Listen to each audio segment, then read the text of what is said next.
नमस्कार दोस्तों, कमलादेव सिंघवी की यूट्यूब व ऑनलाइन क्लास में आप सबका हार्दिक स्वागत है। हम पढ़ रहे थे मीठे पानी की झीलें, इसमें उदयपुर की प्रमुख मीठे पानी की झीलें जिनको हम पढ़ चुके हैं। उसके बाद उदयपुर से अलग होकर एक जिला और बना था जिसका नाम है राजसमंद। तो राजसमंद में एक झील है जिसका नाम है राजसमंद झील। तो सबसे पहले ये देखना है, जैसे ये सामान्य प्रश्न कि राजसमंद झील किस जिले में, ऐसा प्रश्न नहीं पूछा जाता है, लेकिन ये जानना आ सकता है कांकरोली। राजसमंद झील है वो राजसमंद जिले के कांकरोली स्थान पर है, जहां पर टायर और ट्यूब का एक बहुत बड़ा कारखाना है। इसके बाद इसका निर्माण किसने करवाया, तो राज सिंह ने। राज सिंह इसका निर्माण करवाया था राज सिंह ने 1662 में। यह प्रश्न पूछा गया है कि राजसमुंदर झील कहाँ है, तो ये इस झील का ही दूसरा नाम है या उपनाम है। तो राजसमंद झील को राजसमुंदर झील भी कहा जाता है। निर्माण राज सिंह कब 1962 में। कहां पर है, राजसमंद में, कांकरोली। अब इसमें किस नदी का पानी आता है, किस नदी पर निर्मित है, तो नदी का नाम है गोमती नदी। तो राजसमंद झील किस नदी पर है, गोमती नदी पर। सबसे इंपॉर्टेंट चीज है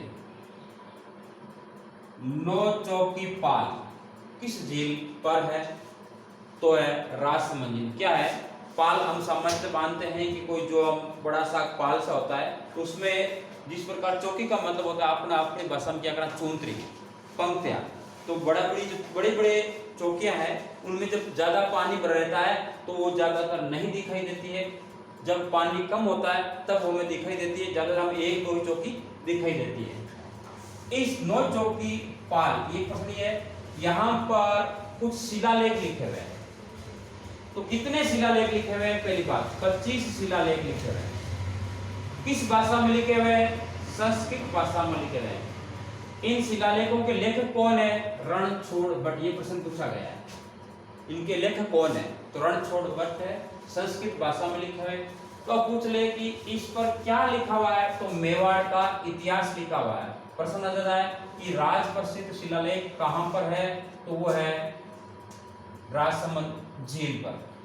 बहुत इंपॉर्टेंट क्वेश्चन, क्योंकि हम जब राजसमंद झील के बारे में पढ़ते हैं तो मुख्य झील भी यही है राजसमंद की, लेकिन प्रश्न पूछ लिया जाता है कि राजसमंद जिले की लाइफलाइन, जीवन रेखा किसे कहा जाता है। राजसमंद जिले की लाइफलाइन किसे कहा जाता है, तो एक और झील है यहाँ पर, नंद झील।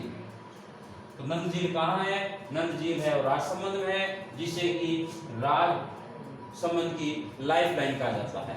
तो हमने उदयपुर की झीलें पढ़ ली, राजसमंद की झीलें पढ़ ली। अब हम अब आगे पढ़ते हैं अजमेर की झीलें। अजमेर में 3 झीलें हैं जो प्रसिद्ध है, अन्ना सागर, फॉय सागर और पुष्कर झील। तो तीनों को एक साथ समझने की कोशिश करते हैं आगे। तो दोस्तों आगे अब है, पहले हमने पढ़ा था उदयपुर, उसके बाद राजसमंद की झीलें, फिर पढ़ते हैं हम अजमेर की झीलें। अजमेर में 3 झीलें हैं जो मुख्य रूप से प्रसिद्ध है। एक है पुष्कर झील, एक है अन्ना सागर झील और एक है फॉय सागर झील। तो हमें जब जिलों को पढ़े तो पहली बात जिले वाइज हमें जिले याद रखनी चाहिए, किस जिले में है किस जिले में नहीं है। तो सामान्यतः हम तीनों एक साथ पढ़ने की कोशिश करते हैं। पूछ लेते हैं निम्न में से कौन सी झील है वो अजमेर में नहीं है, तो 3 झील, पुष्कर झील है, अन्ना सागर है, फॉय सागर ये इसमें है। इसके अलावा कोई दूसरे जिले की झील दे दी जाती है तो वो उसे बाहर हो जाएगी। तो सबसे पहले पढ़ते हैं हम पुष्कर झील के बारे में। भारत की सबसे पवित्र झीलों में से एक झील माना जाता है पुष्कर झील को। हिंदुओं का 5वां तीर्थराज कहा जाता है और कहा जाता है कि सबसे बड़ा तीर्थ है बाकी जो तीर्थ करते हैं उसके बाद, इस तीर्थ को करने के बाद भी अन्य तीर्थों को पूर्ण माना जाता है। तीर्थों का मामा किसे कहा जाता है? तो पुष्कर को कहा जाता है। पुष्कर जी, जहां जिसको तीर्थों का मामा हमने पढ़ा था, तीर्थों की रानी, और जो कि सांबर झील के किनारे शाकंभरी माता का मंदिर, वो तीर्थों की नानी कहला जाती है। और धौलपुर, जहां आपने पढ़ा था मंचकुंड, तीर्थों का भांजा। यहां पर एक मेला लगता है, ध्यान रखना, ये मेला कब लगता है? तो कार्तिक पूर्णिमा को एक मेला लगता है। एक बीकानेर में भी झील है, जिनके बारे में पढ़ेंगे, वहां पर कपिल मुनि का आश्रम, वहां पर भी कार्तिक पूर्णिमा को मेला लगता है। सबसे बड़ी बात, भगवान वर्मा का मंदिर, ऐसा आप है 2-3 जगह, और बाड़मेर में अन्य जगह भी है, छोटे मोटे मंदिर है, लेकिन कहा जाता है कि भगवान वर्मा का एकमात्र मंदिर कहाँ है? तो उत्तर तो यही होगा, पुष्कर। हो सकता है दूसरी जगह हो, लेकिन पूछ लिया जाता है कहाँ है, तो होगा पुष्कर झील के किनारे, पुष्कर में भगवान वर्मा का। ऐसा कहा जाता है कि भगवान वर्मा को शिव जी ने कुछ श्राप दिया था, इनके मंदिर यानी कि जो पूजा करते हैं वो मर जाता है, लेकिन ये है। और इनकी पत्नी सावित्री का भी इसके पास है मंदिर है। तो भगवान वर्मा और सावित्री का मंदिर, इसे बहुत सारे बहुत ज्यादा मंदिर आसपास में। ये एक प्राकृतिक झील, इसका निर्माण नहीं हुआ है किसी ने, ये एक प्राकृतिक झील है।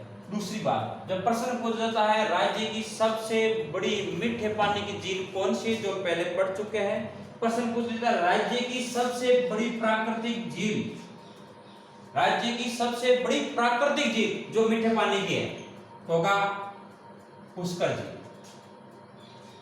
ये एक भूगोल की दृष्टि से इस झील को कालडेरा झील कहा जाता है। जब ज्वालामुखी का विस्फोट होता है तो इसका ऊपरी भाग शंकु होता है, वहां पर बहुत बड़ा या छोटा गड्ढा होता है। जब बड़ा गड्ढा होता है तो उसे कालडेरा झील कहते या कालडेरा कहते हैं, तो इसको कालडेरा झील कह दिया। जब छोटा गड्ढा होता है तो उसे कैरेटर झील कहा जाता है, जो कि हम जो आगे पढ़ेंगे, अगली झील पढ़ेंगे नकी झील, वो इस प्रकार की झील है। इस झील पर कितने घाट है, मतलब स्नान करने के लिए जो अलग अलग जगह बनी है, तो उधर होता है 52 घाट है, जिसमें से जनना घाट और गांधी घाट ये जो प्रसिद्ध है, जहां पर गांधी जी की अस्थिति रह गई, या कैसे अंग्रेजों की जो रानी थी वो यहाँ आई थी स्नान करने के लिए, जो पुरुष और महिला एक साथ स्नान करते थे, तो महिलाओं के लिए अलग बनाए थे, उसका नाम जनना घाट कर दिया। लेकिन हमें यह रखना है कि घाट कितने हैं। यहाँ एक वराह मंदिर है, तो वराह मंदिर, तो ये जो इसके बारे में सामान्य जानकारी है, ये आप पढ़ें, याद करें। सबसे बड़ी बात है पुष्कर झील है कहाँ, तो अजमेर में। इसके बाद एक झील आती है आना सागर झील। जब अजमेर शहर में जाते हैं तो चारों ओर पहाड़ी क्षेत्र और बीच में ये झील एक अलग ही नजारा है। निर्माण किसने करवाया? अर्णोराज ने, पृथ्वीराज चौहान के दादाजी कहा जाते हैं, उन्होंने इनका निर्माण करवाया। कब करवाया? तो 1137 ईस्वी में। क्यों करवाया? कि कहा जाता है कि इन्होंने तुर्कों के साथ युद्ध किया था, उस युद्ध में ये विजय हुए थे, लेकिन वहां पर जो उन तुर्कों के खून से भूमि सना गई और भूमि हो गई अपवित्र।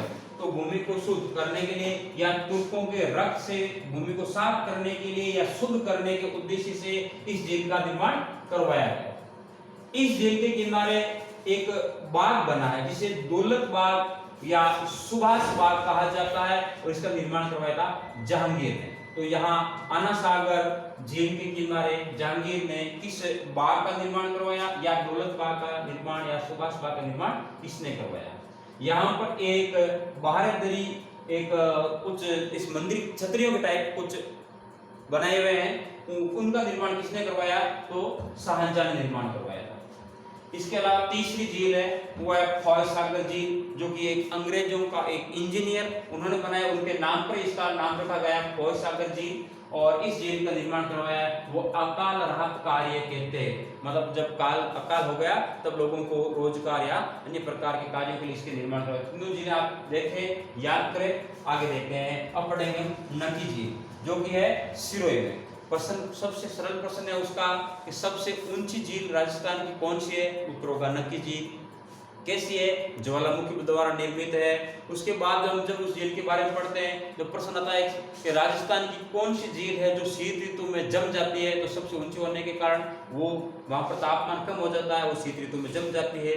वहां पर दो चट्टानें हैं, नन रॉक, और जो मतलब एक महिला, जिस प्रकार महिला घूंघट लिए महिला होती है उस प्रकार आकृति की चट्टान है, एक मेंढक की आकृति की चट्टान है। उस प्रकार अगले उसके बाद देखेंगे। दोस्तों, अजमेर की झीलों के बाद हम कुछ और झीलें पढ़ रहे हैं मीठे पानी की। तो एक झील लेते हैं, नक्की झील, बहुत महत्वपूर्ण झील है। सबसे पहले बात, नक्की झील है कहाँ? जिला सिरोही। कहां पर? माउंट आबू। पता होना चाहिए, माउंट आबू राजस्थान का सबसे ऊंचा स्थान है या सर्वोच्च चोटी है। तो इस आधार पर राज्य की सबसे ऊंची झील कौन सी है? तो होगा नक्की झील। ध्यान रखना इसके साथ, ये गहरी झील, राज्य की सबसे गहरी झील कौन सी है? तो भी उत्तर होगा नक्की झील। अब शीत ऋतु में यहाँ पर टेम्परेचर कई बार 0 डिग्री से नीचे चले जाता है, जहाँ पर हिमांक बिंदु से नीचे चले जाने के कारण ये झील कई बार जम जाती है। तो प्रश्न पूछा जाता है, राज्य की कौन सी झील है जो शीत ऋतु में जम जाती है या बर्फ के रूप में परिवर्तन हो जाती है? तो उत्तर होगा नक्की झील। इस झील के किनारे एक बहुत बड़ा पर्यटक स्थल है। तो यहाँ पर कुछ आसपास में चट्टानें हैं। तो एक चट्टान है, इस चट्टान को देखने से ऐसा लगता है कि कोई स्त्री है, वो घूंघट निकाले हुए है। तो उस चट्टान को एक घूंघट की आकृति के समान या स्त्री के घूंघट की आकृति के समान जो चट्टान है, उस चट्टान का नाम है नन रॉक। और एक और चट्टान है जो है मेंढक की आकृति, जैसे फुदकता हुआ मेंढक है, उस आकृति की कोई चट्टान है, उसका नाम है टॉड रॉक।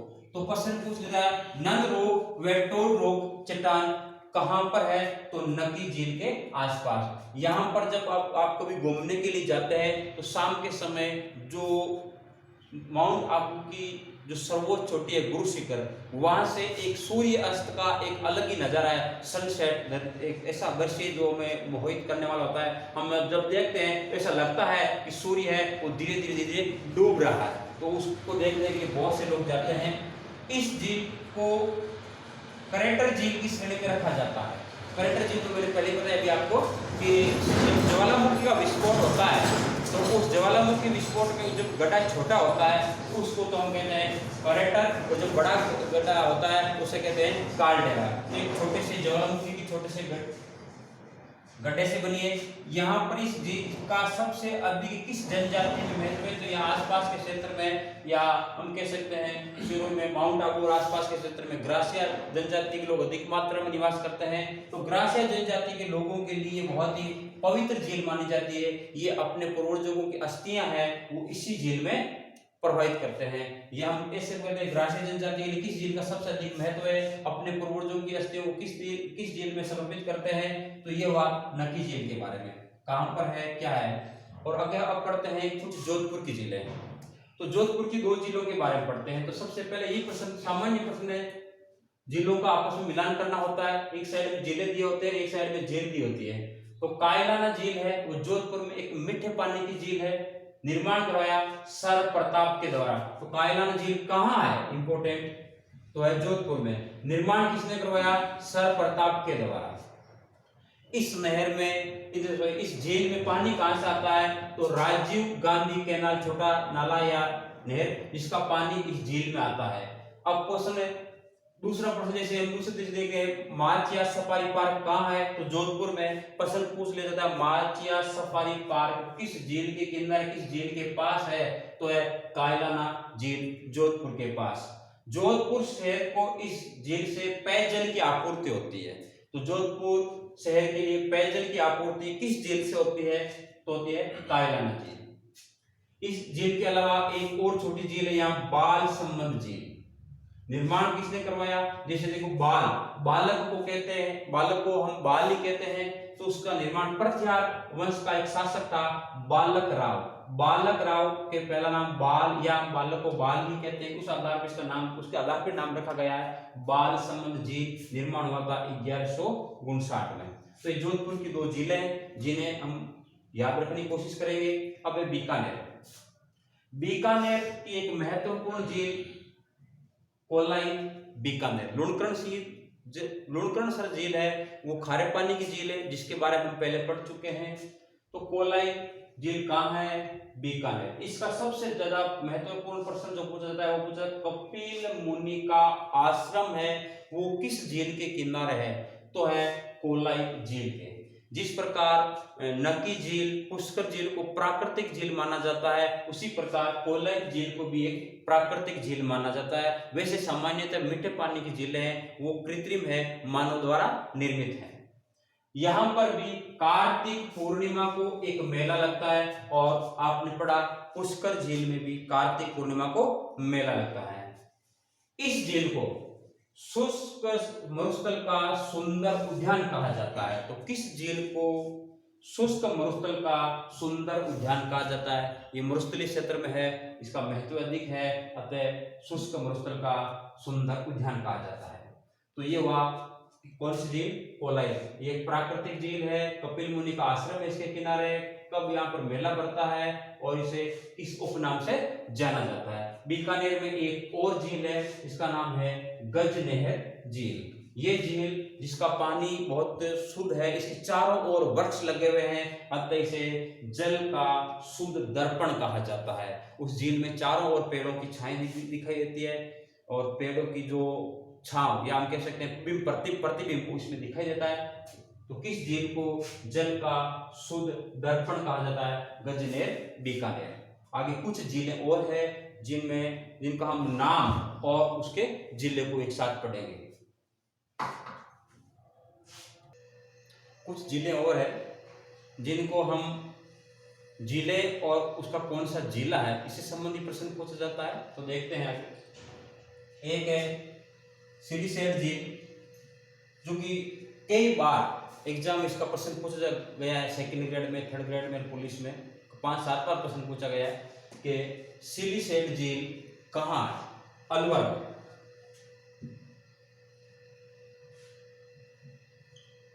निर्माण किसने करवाया? विनय सिंह ने 1845 में। कब? 1845 में। किसने? विनय सिंह ने। क्यों?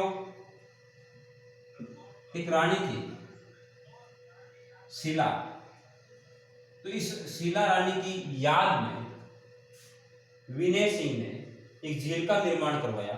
झील का नाम है सिलीसेट झील। शीला की याद में विनय सिंह ने सिलीसेट झील का निर्माण करवाया। प्रश्न इंपॉर्टेंट, राज्य की किस झील को नंदन कानन कहा जाता है? सिलीसेट झील। किस झील को नंदन कानन कहा जाता है? अब आगे दूसरी झील, नेक्स्ट गेव या गेव सागर झील कहाँ? सीधा प्रश्न। तो कहां पर है? डूंगरपुर। यहां पर इसके किनारे एक बादल महल बना। नवलखा झील या कनक सागर झील कहां है? बूंदी। नाम और ये आपको रटना है, चाहे कैसे याद करना है। तालाब एसाई झील धौलपुर में। तालाब एसाई झील का है? धौलपुर। निर्माण कराया सहल में। दो झीलें जैसलमेर में मीठे पानी की, गढ़सीसर झील और बूझ झील। बूझ झील के बारे में हम पहले पढ़ चुके। काकनी नदी किस झील में गिरती है, या काकनी नदी के द्वारा किस झील का निर्माण किया जाता है? बूझ झील का। गढ़सीसर झील ये भी मीठे पानी की झील है। काउर झील यहाँ के खारे पानी की झील, याद रखना। जयपुर की 3 झीलें, राम सागर झील, रामगढ़ झील और गलता झील। गलता का ध्यान रखना, प्रश्न कई बार पूछा गया गलता झील कहाँ है। तो ये 3 झीलें वो जयपुर में है। तलवाड़ा झील है वो हनुमानगढ़ में है। हमने जब पढ़ी घग्गर नदी, तो घग्गर नदी के किनारे या घग्गर नदी हनुमानगढ़ में सबसे पहले प्रवेश करती है, तो वहां पर एक झील बनी है तलवाड़ा झील, जो राज्य की सबसे नीची झील है। तो सबसे ऊंची थी वो नकी थी, सबसे नीचे है वो तलवाड़ा है। मोती झील, अलवर से एक नदी निकलती है रूपारेल नदी। जब इस रूपारेल नदी का बाढ़ का क्षेत्र या बाढ़ प्रभावित क्षेत्र था जो भरतपुर में, वहां पर सूरजमल के द्वारा एक झील का निर्माण करवाया गया जिसका नाम है मोती झील, जिसको भरतपुर की जीवन रेखा भी कहा जाता है। यदि पूछ ले किस झील को कहा जाता है तब तो है मोती झील, किस नदी को कहा जाता है तो है रूपारेल नदी को भरतपुर की जीवन रेखा कहा जाता है। तो दोस्तों जब इन नदियों झीलों को याद करना है तो हम मैप, हमारे दिमाग में एक मानचित्र होना चाहिए, झीलें दिमाग में होने चाहिए। हम ऊपर जैसे देखते हैं शेर गंगानगर कोई झील नहीं है, हनुमानगढ़ अभी हमने पढ़ा है, तलवाड़ा झील है। बीकानेर रहते हैं तो बीकानेर में लूणकरणसर खारे पानी की झील है। उसके बाद हमने कोलाइत झील पढ़ी थी और एक झील और पढ़ी थी। उसके बाद आते हैं नीचे जैसलमेर में भी हमने पढ़ा है, गढ़सीसर है और बूझ झील है, काओ झील है, वो खारे पानी की झील है। बाड़मेर में आते हैं तो खारे पानी की झील है, लूणकरणसर है। बाद में जालोर, नीचे कोई झील नहीं है। उसके बाद सिरोही चलते हैं तो सबसे अभी हमने देखा है नक्की झील जो पड़ी थी, सबसे ऊंची झील है। उसके बाद हम चलते हैं उदयपुर, तो उदयपुर की जो 4-5 झीलें हमने पढ़ी, जो आपके पिछोला झील है या फतेह सागर झील है, जयसमंद झील है, उदय सागर झील है या स्वरूप सागर झील है, 5 झीलें थी। उसके बाद हम नीचे चलते हैं तो डूंगरपुर में हमने झील पड़ी थी अभी आपने, गैप सागर, और उधर आके बांसवाड़ा, उधर कोई झीलें नहीं के बराबर झीलें हैं। उसके ऊपर इधर चलते हैं राजसमंद में, तो राजसमंद में 2 झीलें पड़ी थी, एक राजसमंद झील पड़ी थी और एक झील और पड़ी जिसे उसकी राजसमंद की जीवन रेखा भी कहा जाता है। उसके बाद हम चलते हैं अजमेर की ओर, तो अजमेर में भी 3 झीलें हैं, पुष्कर झील है, फाय सागर झील है या अन्ना सागर झील है। तो इस प्रकार हम जब पढ़ते जाते हैं, जयपुर है तो जयपुर की भी पढ़ी, तो हमें दिमाग में एक मानचित्र, और मानचित्र में कौन सी झील कहाँ है ऐसे याद करना है। फिर कौन सी मीठे पानी की, कौन सी खारे पानी की, आप एक डायग्राम बनाएंगे जिन जिन झीलों में झीलें हैं, तो पहले झीलें का नाम होगा, उसके बाद मीठे पानी की झीलें और खारे पानी की झीलें। धन्यवाद। चैनल को अधिक से अधिक देखें।